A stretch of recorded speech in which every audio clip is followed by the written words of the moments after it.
Welcome to Generation Rising. I'm Anaridis Rodriguez. Here at Generation Rising, we host conversations that celebrate our diverse communities and also explore solutions to the challenges they face every day.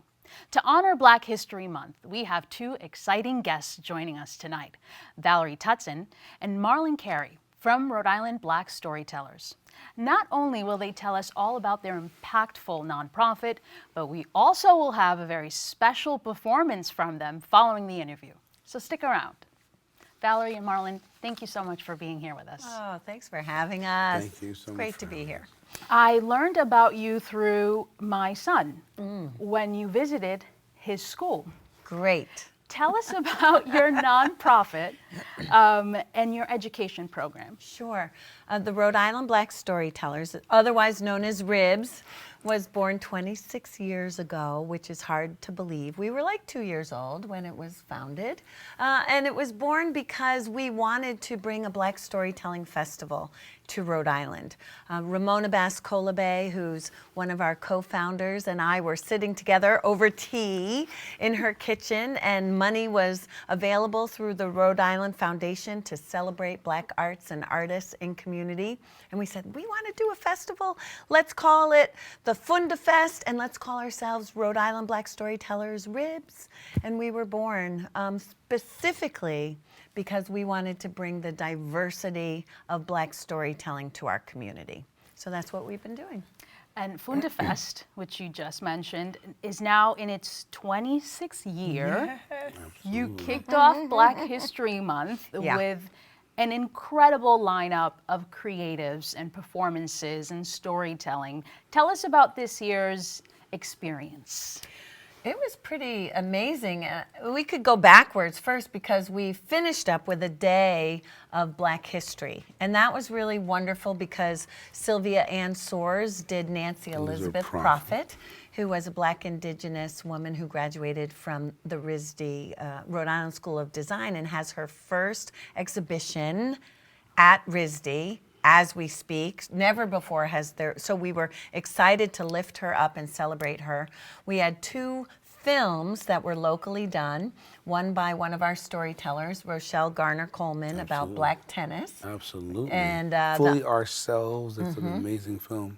And then we were a part of it, and we actually were, Val started it. We definitely had. Oh, come on, you were in it too. Still And that was supported by the Rhode Island Council for the Humanities, which was great, and the Black Philanthropy Fund, and a lot of good support for that. And then we also premiered a Black baseball in Rhode Island film that was called The Price of Admission.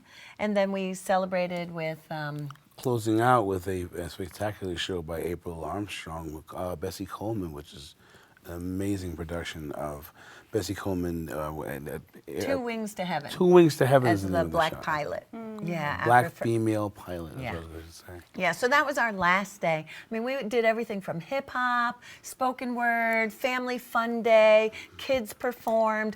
In fact, we had performers from 5 years old to 82 on our lineup. That is over just 3 beautiful. weekends. Yeah. Marlon, you took on a new role recently in the festival. Tell us how you first started performing at the festival and what you're doing now. We were talking about We were talking about that at the kickoff, the opening party that we did at our partnership with Rights and Reasons, there at the George Bass Performing Arts Space. And so we, through our party there, we were able to borrow some water fires, and we're doing all this. And we're talking about how long we've been affiliated. So I'd been working and doing plays at Rights and Reasons since my daughter, who's 16, was 3. So for 13 years. And around the time I became affiliated with Rights and Reason, I started sort of hanging around and being involved with RIBS. And, I really ended up directing a couple of specific words and music productions. And then they trusted me to, hey, you want to do this production manager thing? And it was the 25th anniversary. Let's do 3 weekends and not just right one. After COVID, after being online, let's just go wild. Come Thrown on, Marlon. into the fire. And people said, "What are you doing?" And I said, "Well, no, I think this is something that I could do." And I had a great team, and Val was a very patient, wonderful person. And we had just great people around us, and so we executed the first one. I brought in some people that I thought I knew really. I mean, Adam Brunetti is a great sound engineer. James Sloan Morley is like a wonderful, video producer. Like, we just have a great team, and so, we said, do it again for the 26th, and we were back again doing it for the second year. Yeah. What I want to say something about Marlon, because you said, when did he first, so he's talking about Rights and Reason, but I was also remembering Melody Thompson saying, you got to meet this poet, he's fabulous. And so Marlon comes in, at the end of this thing that we were doing, and he got up there with his Rubik's Cube, and he does this piece, and I was like, oh my God, who is this guy? Who is this? And so, he's underselling himself. He's a he's a poet, he's a painter, he sings, he produces, he's a dad, he's just really, and so in that way, he kind of embodies what we think about when we think about ribs and storytelling, and how it isn't just one little piece of who you are. When you really look at how Black storytelling ought to live in who we are, and storytelling coming from a cultural perspective, it's like all of you, right? It's not just a segment. All that lived experience. Exactly. You define Fundafest as a celebration of Black storytelling. Talk to us about that. Well, that's, it's interesting. Two thoughts go in my head. One is, wow, what an interesting question to answer in 2024, post 2020, in a way, and yet it goes on and on, right? So we've always been really clear that other people are putting our stories out in ways that don't always make us look good. And oftentimes we ourselves get caught up in the trauma stories of what it means to be Black in this world. And those are very important stories. However, we also, again, want to show the breadth of our experience, and we want to celebrate all of who we are. Like, first and foremost, this is a place for us to, kind of lay out the table, a smorgasbord of our experience and who we are. And that's a celebration. And, for 26 years, that's been the idea. This is celebrating us. We want people to always feel uplifted. We want them to feel inspired. We want them to learn something. They might go, ooh, and it's for everybody. Right. And I love that it's through so many different, you tell the story in so many different ways. Right. You talk about storytelling through films, storytelling through poetry, spoken word, or maybe even just a song or a performance. We have dance. We have Miss Melody Thompson and the Worship Arts, our Restoration Collaborative, coming in, and they're going to be doing some dancing to sort of, it's a sacred storytelling event, one of our sort of, most sacred events. We get together, and a lot of the elders of the community are coming out to see you bring about and present this idea of the sacredness of stories. And that idea, that ritual. And so we really, again, I have to shout out Water Fires for letting us literally borrow their fires. I said, Marlon's like, this is what storytelling is. It's like, come on, we gather at the fire. We've done it from the earliest days. And you bring that with you everywhere you go through your education program. As I mentioned, through my own experience with my son coming home from school and being so excited that he experienced something different, that he learned something different. And that joy in storytelling got all the way into my living room, which I find to be a privilege. Tell us about your education outreach program and what your goals are as you expand. So when we first started our festival, we had 3 storytelling performances in one school. This year, between January and February, at this moment, we have 70 performances booked all across the state of Rhode Island. That's wonderful. I used to work on a festival, the Johnny Cake Storytelling Festival, which was a lovely festival in South County at the end of September every year. And it was always frustrating for me because you know how Rhode Islanders are? They're not traveling to South County if they live up here in Providence or Pawtucket, or, you know, they're not going. Not unless we're packing a lunch. And rent, you know, exactly. And even then, why are they going to go? So it became really important when we founded our festival to make sure that we got into the schools in our communities as well.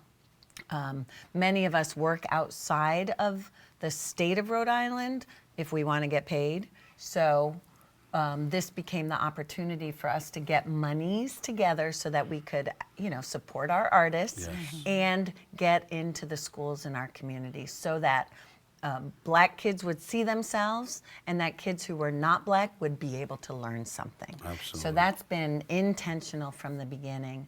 And for the past couple of years, through the Rhode Island Department of Education and their all-course network, we've begun a Funda Story Camp. So we work with kids during February vacation, during April vacation, and also during the summer vacations. So they get to come and they get to work with artists, and they learn storytelling, they learn dance, they learn African drumming, they do visual arts, and It's wonderful. It's again, it's very exciting to see how that's been growing over the last couple of years. Can you share a reflection with us, both of you, of what's your takeaway after experiencing something like that with a classroom and seeing just the wonder and the joy that you bring when you come home? What's your reflection? What brings you back to doing that again? I mean, I'll do it first, but I think go yours ahead. might be similar. I mean, it's just Valerie has become a parent in the last few years, but she's watched me sort of grow into a parent. So as a parent who becomes, you know, I've been doing poetry and storytelling for a while, but doing it through Ribs and going in with this role of the storyteller, and I'm performing, and you light up the auditorium full of young minds that you remember when you were young and the storyteller came and you were lit up and you had to go and shake hands, or, you know, like some people come and hug your knees. Like, it's an amazing feeling to be able to bring such good. And when you leave and you come home to your own children, you hope that there was a storyteller at their school that did the same sort of thing. It's an amazing feeling to feel like you receive it. You really do receive a lot of love back. I mean, absolutely. People are more and more calling storytellers in to bring back the communities post-COVID, to reestablish the balance and ground everyone. But just certainly the communities are asking for it. They really, really want us to come in and help. And it's a important role that we are all aware of, I believe. You know.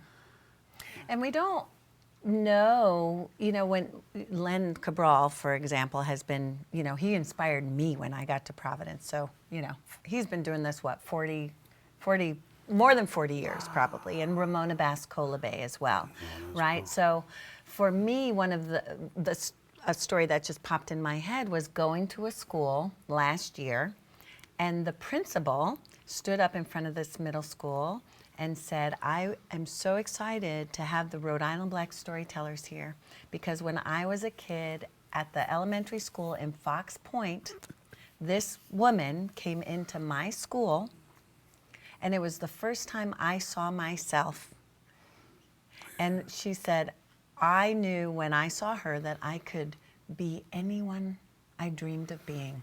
And she said, now I want you all to have this experience. I mean, wow.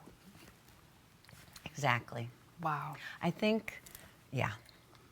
That is very touching to hear something like that. When I was blown away. Yeah.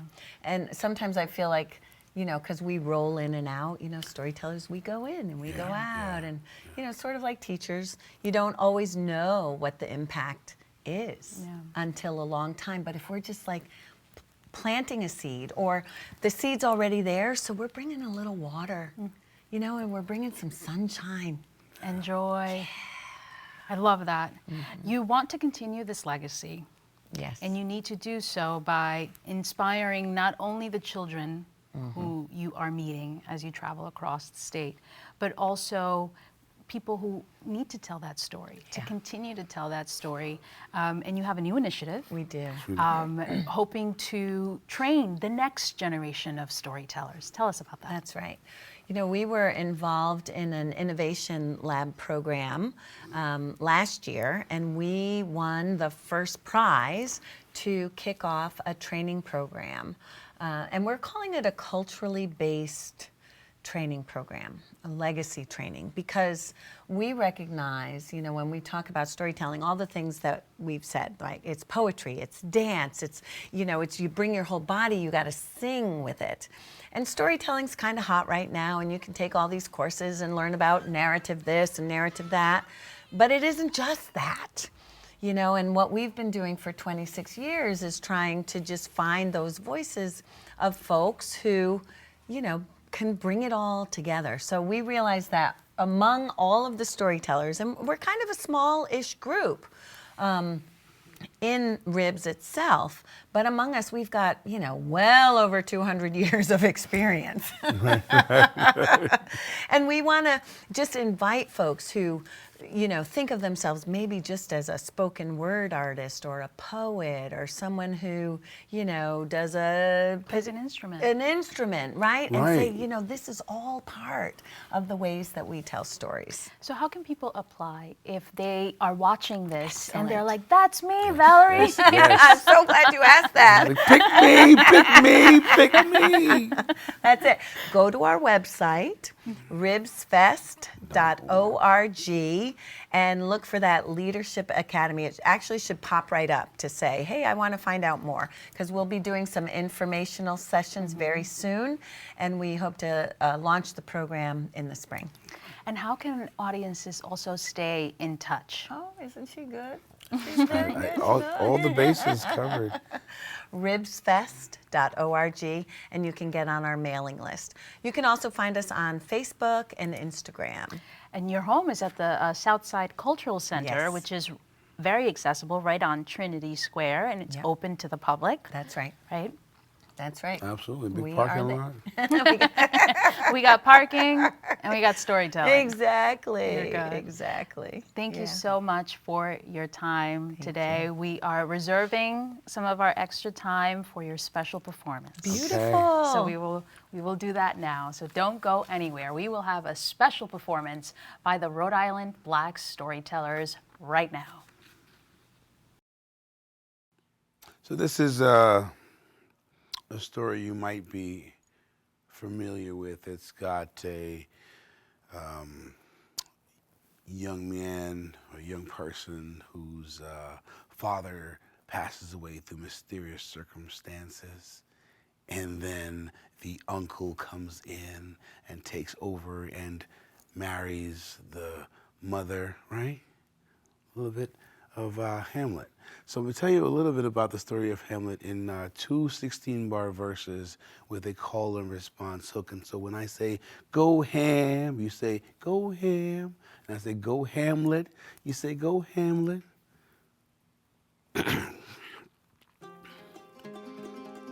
Hamlet's father died.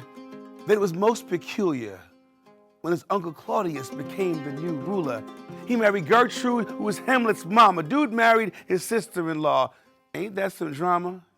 Hamlet's hating on it. Daddy's not even cold, but some guards on duty said they seen a ghost. Ham goes to check it, and yep, it's his daddy. And what the ghost says starts to drive him batty. His pop says, Claudius iced me, no doubt. You know what to do, son. You gotta ride out. Subplot. Ophelia's bro said, Hamlet's just a flirt. She dies at the end. Oops, spoiler alert, but moving right along, here comes Fortinbras, a young lad who came to get revenge for the past. A long time ago, somebody killed his big papa. He came thugged out to do the thing proper. Go ham.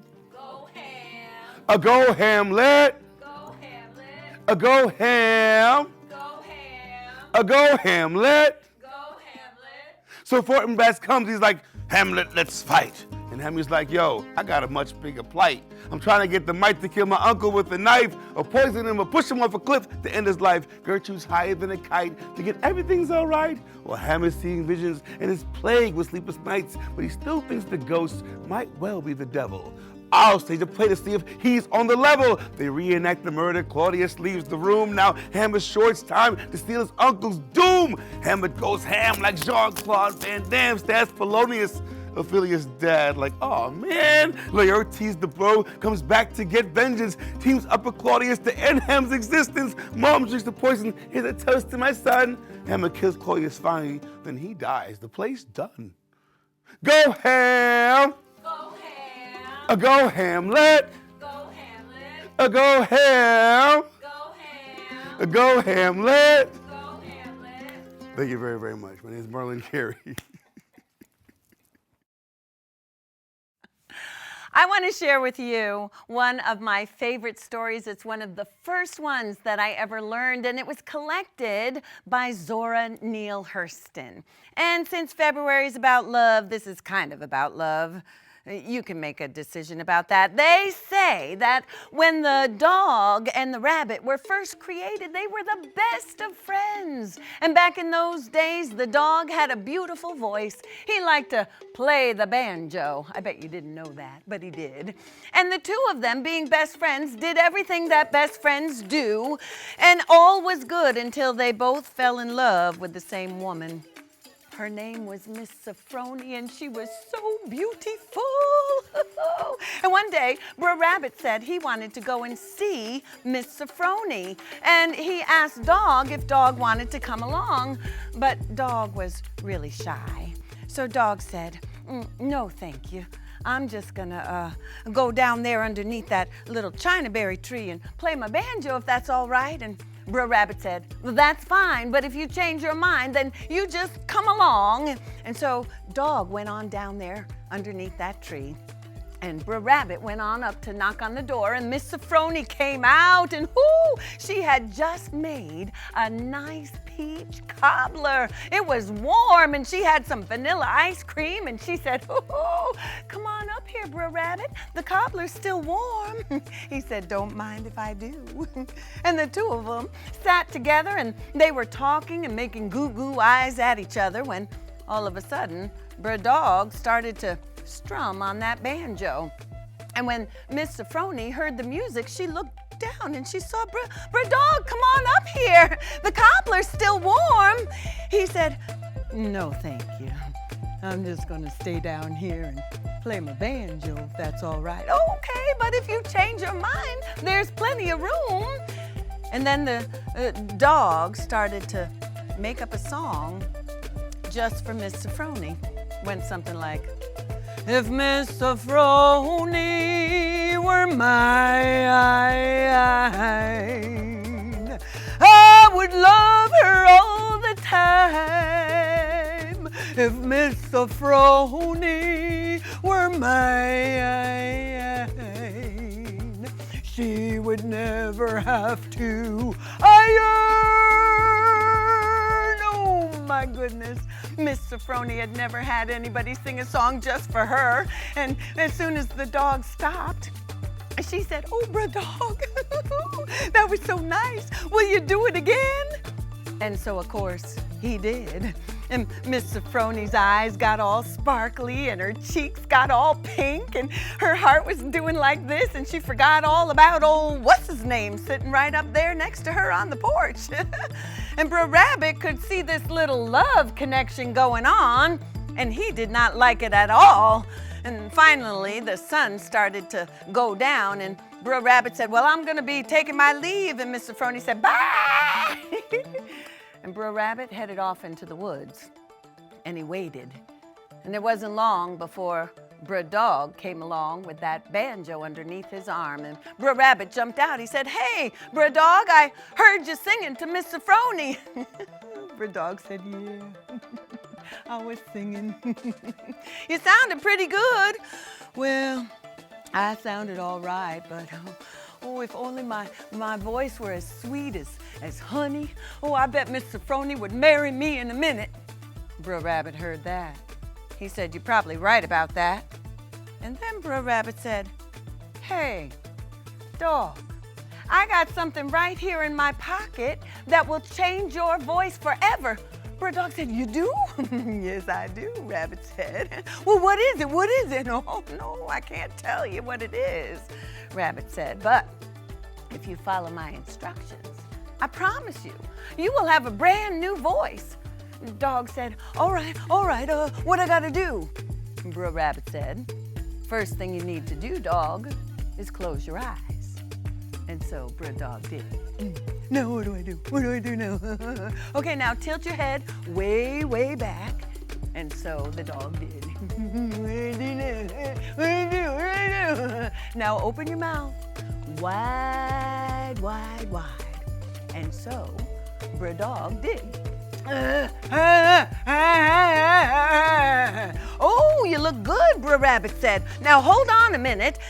Now most folks don't know that Bro Rabbit was a plumber in his spare time. You know, it's really important to have a trade because you always need a plumber, isn't that right?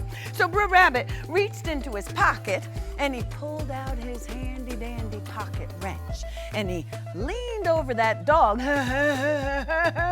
He said, oh, Bro Dog, you got something loose in there, but don't worry. And he took that wrench and he slipped it right into that dog's mouth and he put that wrench right on the vocal cords and he gave a little twist. It hurt so bad. That dog said, "Ow!" And then to get the wrench out of his mouth, he said, woof, woof, woof, woof, woof, woof, woof, woof, woof. And then he turned and he looked at the rabbit. And the rabbit looked at the dog. And the rabbit could see death was coming his way. So Bro Rabbit turned around and he started to hop and hop and hop. And the dog chased that rabbit. They went over the river, through the woods, all the way to Grandma's house. And then the rabbit got away. But they say, ever since then, dogs have been chasing rabbits and saying, ow, and ruff, ruff, ruff, ruff, along the way. And that's a story from African American tradition for you. Go ham. Go ham. Thank you so much for being here. Thank you for having us. An absolute Yeah, treat. so good to be with you, Anaridis. Thanks. I would like to thank Valerie and Marlon from the Rhode Island Black Storytellers. You can watch this episode and all our past episodes anytime at watch.ripbs.org. And be sure to follow us on these social platforms for the latest updates.